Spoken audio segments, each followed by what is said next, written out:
நான் வந்து வீடியோ எடுத்துகிட்டு இருக்கேன்ல ரொம்ப கிரேவிங்ஸ் வந்து அதிகமாகிடுச்சு. ஸோ ஏதாவது செஞ்சு சாப்பிடலாமே, ஸ்வீட்டாக செஞ்சு சாப்பிடலாமேன்னு தோணிட்டே இருந்துச்சு. ஹெல்த்தியாக வந்து எப்படி சாக்லேட் செய்கிறதுன்னு பார்க்கலாம் வாங்க.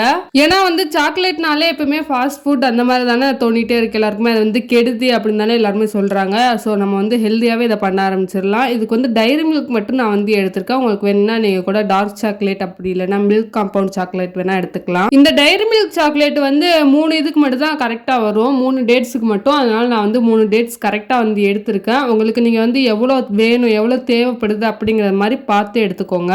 ஃபஸ்ட்டு இந்த மாதிரி ஒரு டேட்ஸ் எடுத்துட்டு சைடில் வந்து இந்த மாதிரி கட் பண்ணிக்கோங்க. சைடாக கிராஸாக வந்து கட் பண்ணிக்கோங்க. பின்னாடி அதே மாதிரி கிராஸாக கட் பண்ணி எடுத்துட்டிங்கன்னா இந்த மாதிரி நம்மளுக்கு கிராஸாக வந்துடும். அதுக்கப்புறம் வந்து நடுவில் வந்து பாதாம் வச்சு விட்டுக்கோங்க. பாதாம் வச்சுட்டு க்ளோஸ் பண்ணிக்கோங்க. க்ளோஸ் பண்ணிங்கன்னா அது வந்து ஹார்ட் ஷேப்பில் வரணும். ஆனால் எனக்கு அந்த ஹார்ட் ஷேப் வரலையே. சரி, அதை விட்டு தள்ளிடுங்க. அப்படி வரல அப்படின்னு உங்களுக்கு தோணுச்சுன்னா, வராது அப்படின்னு தோணுச்சுன்னா, வரல நீ செஞ்சு பார்த்துட்டு வரல அப்படின்னா நீங்கள் வந்து இந்த மாதிரி கூட ட்ரை பண்ணி பார்த்துக்கோங்க. சும்மா அதை வந்து ஓப்பன் பண்ணி அதுக்குள்ளே வந்து பாதாம் வச்சு விட்டுக்கோங்க. அவ்வளோதான், வந்து முடிஞ்சு. ஒரு டேட்ஸ் எடுத்துகிட்டு இந்த மாதிரி நடுவில் மட்டும் சென்டராக கட் பண்ணி விட்டுட்டு அதில் உள்ள அந்த விதையை எடுத்துட்டு அந்த பாதாம் வந்து உள்ளே வச்சு விட்டுக்கலாம். அந்த விதைக்கு பதிலாக அந்த பாதாம் உள்ளே இருக்கிற மாதிரி வச்சு விட்டுக்கோங்க. இதே மாதிரி வந்து 3ஐயும் செஞ்சு முடிச்சாச்சு நம்ம.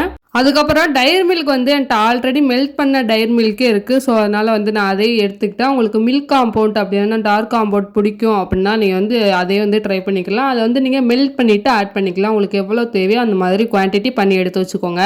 ஃபஸ்ட்டு இதை வந்து டைரி மில்க் கவர் வந்து ஓப்பன் பண்ணிக்கலாம். ஓப்பன் பண்ணிட்டதுக்கப்புறமா ஒரு பவுலு அப்படி இல்லைன்னா இந்த மாதிரி வந்து பாக்ஸ் எடுத்து வச்சுக்கோங்க. எடுத்து வச்சிட்டதுக்கப்புறமா அதில் வந்து கொஞ்சமாக டைரி மில்க்கை ஊற்றி விட்டுக்கோங்க.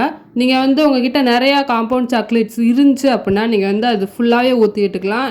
எதுக்கு நம்ம இந்த மாதிரி பாதி பவுல்லையும் பாதி வந்து அந்த பேப்பர்லையும் வச்சுருக்கோம் அப்படின்னா நம்மளுக்கு வந்து மேலேயும் கீழேயும் ஸ்ப்ரெட் பண்ணுறதுக்கு வந்து இந்த ஒரே ஒரு டைரி மில்க் மட்டும்தான் இருக்குது. அதனால வந்து நம்மளுக்கு வந்து கொஞ்சம் சிக்கனமாக இருக்கணும் அப்படிங்கிறதுக்காக மட்டும்தான் நம்ம வந்து இப்படி பண்ணுறோம். உங்ககிட்ட தாராளமாக வந்து சாக்லேட்ஸ் இருந்துச்சு அப்படின்னா நீங்கள் வந்து அதை ஃபுல்லாகவே பவுலில் வந்து ஆட் பண்ணி சும்மா முக்கி எடுத்தீங்கன்னா அப்படியே அழகோல வந்துடும். நம்மக்கிட்ட வந்து அவ்வளோ பெரிய குவான்டிட்டி இல்லாதனால மேலே கொஞ்சம் இந்த மாதிரி ஸ்ப்ரெட் பண்ணி விட்டுக்கோங்க. ஊற்றி விட்டு ஸ்ப்ரெட் பண்ணிட்டதுக்கப்புறமா நல்லா வந்து சுற்றி வந்து ஸ்ப்ரெட் பண்ணி விட்டுக்கோங்க.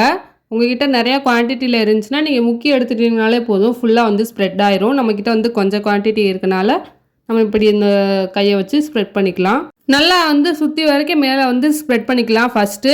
அப்புறம் வந்து கீழே வந்து ஸ்ப்ரெட் பண்ணுறதுக்காக இந்த மாதிரி வந்து லைட்டாக வந்து இது பண்ணி எடுத்துக்கோங்க. இப்படி வந்து வச்சு எடுத்திங்கனாலே நம்மளுக்கு வந்து கொஞ்சம் வந்து அதில் வந்து ஒட்டிக்கிறோம். அப்புறம் வந்து சைட்லேயும் அந்த மாதிரி நம்ம வந்து ஒட்ட வச்சுக்கிறணும். ஒட்டலைனாலும் நம்ம ஒட்ட வச்சுக்கிறணும். ஏன்னா அப்போ தான் வந்து சாக்லேட் நல்லாயிருக்கும். இந்த பாதாமுக்கு பதிலாக உங்களுக்கு எந்த நட்ஸ் பிடிக்குமோ அந்த நட்ஸை வந்து ஆட் பண்ணி விட்டுக்கோங்க. எக்ஸாம்பிள் வந்து பிஸ்தா, அப்புறம் வந்து கேஷ்யூ, அப்புறம் வந்து சீட்ஸ் வகையெல்லாம் இருக்குல்ல, அந்த மாதிரி கூட நீங்கள் போட்டுக்கலாம்.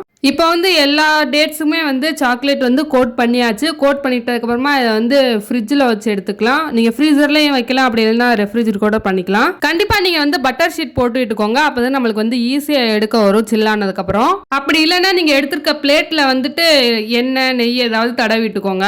இதை வந்து 1 to 2 hour வரைக்கும் ரெஃப்ரிஜரேட் பண்ணி எடுத்துக்கலாம்.